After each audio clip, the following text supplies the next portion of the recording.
আমার কাছে মনে হয় যে ঢাকা লিগ নিয়ে যে কোশ্চেনটা আসছে, যে ঢাকা লিগ কিন্তু আমাদের বাংলাদেশ ক্রিকেটের সব থেকে বড় একটা জায়গা, যেখানে আসলে মানে সব ক্রিকেটাররা অংশগ্রহণ করে থাকে।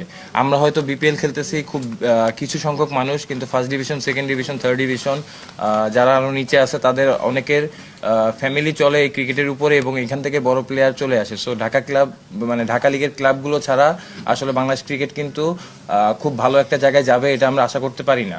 অবশ্যই আমরা চাই যে সব জায়গায় ক্রিকেট খেলা হোক, এবং আমরা মাঠে আমরা সব থেকে প্রপারলি ভাবে ক্রিকেট খেলতে চাই, এটাই হচ্ছে আমাদের সব থেকে বড় আশা।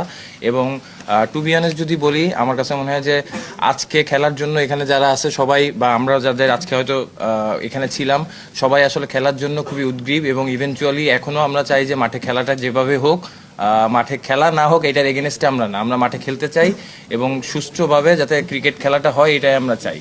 আর ঢাকা লিগ নিয়ে যেটা বলবো, যে ঢাকা লিগে দেখেন first division, second division, third ডিভিশনে কয়েকবার আলোচনা হয়েছে। বিসিবি হয়তো কিছু পদক্ষেপ নেওয়ার কথা বলেছে এবং নিতে চেয়েছে, বাট অবভিয়াসলি কিছু কারণে হয়তো এই জিনিসগুলো প্রপারলি হচ্ছে না। তো এই জায়গায় আসলে আমাদের সবারই একটা কনসার্নের ব্যাপার আছে, যে আমরা কিভাবে ঢাকা লিগে শুধু প্রিমিয়ার লিগ না, first division, second division, third division সবাই মিলে আসলে যাতে ক্রিকেট খেলাটা যথাযথভাবে মাঠে হয়, এটাই আসলে আমাদের সবার আশা।